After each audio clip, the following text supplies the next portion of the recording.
తనను నమ్మిన కాపులను పవన్ కళ్యాణ్ నట్టేట ముంచాడని APF DC chairman Posani Krishnamurali ఘాటుగా విమర్శించారు. ఒకనాడు చంద్రబాబు తిట్టిన పవన్ కళ్యాణ్ ఇప్పుడు ఆయననే దేవుడు అంటున్నాడు మండిపడ్డారు.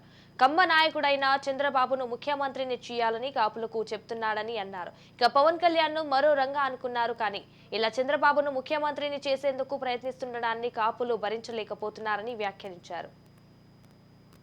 సోదరుల గురించి నేను మాట్లాడుతున్నా.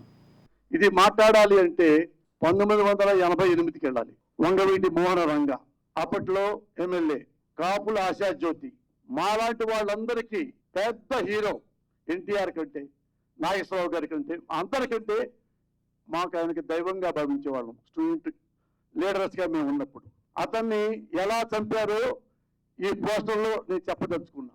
గొంతు కోసి, ఆల్మోస్ట్ 90% గొంతు కోసి చచ్చాడా లేదా అని చేపెట్టి చూసి ఆ బాడీని పడవేసి వెళ్ళిన వాళ్ళు. రంగాని ఎవరు చంపారు అన్న కాదు, ఎవరు చంపించాడు అంటే ఇదిగో ఆ పెద్ద మనిషి.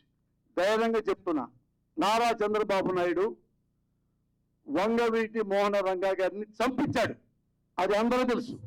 రంగా గారి అబ్బాయి తెలుసు, ఆ అబ్బాయి క్లిప్పింగ్స్ ఇప్పుడు ఉన్నాయి, పెద్ద పెద్ద వాళ్ళందరూ తెలుసు, ఆంధ్రలో ప్రతి వాడికి తెలుసు.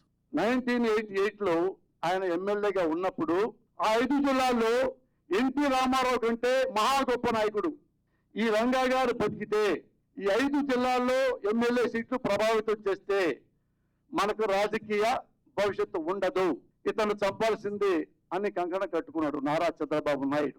అప్పటి నుంచి ఆ ప్రభుత్వ యంత్రాంగం కానీ, పెద్దలు కానీ, మరొకరు కానీ రంగా గారిని ఎంత హింసించారో జర్నలిస్ట్ అందరికీ తెలుసు. ముఖ్యమంత్రి రామారావు గారు, ముఖ్యమంత్రి గారు నాకు ప్రాణ భయం ఉంది, నన్ను చంపడానికి ప్రయత్నిస్తున్నారు, అది మీకు తెలుసు, నాకు రక్షణ కల్పించండి, నాకు సెక్యూరిటీ ఇవ్వండి.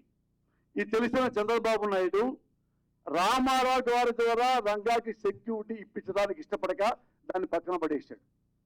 కొన్నాళ్ళు చూశాడు, మళ్ళీ లెటర్ రాశాడు హోమ్ మినిస్టర్కి, ఎవరు, కోడెల శివప్రసాద్ గారికి. ఆయన పొరపాటును కూడా రెస్పాండ్ అవ్వాల బికాస్ ఆఫ్ చంద్రబాబు నాయుడు.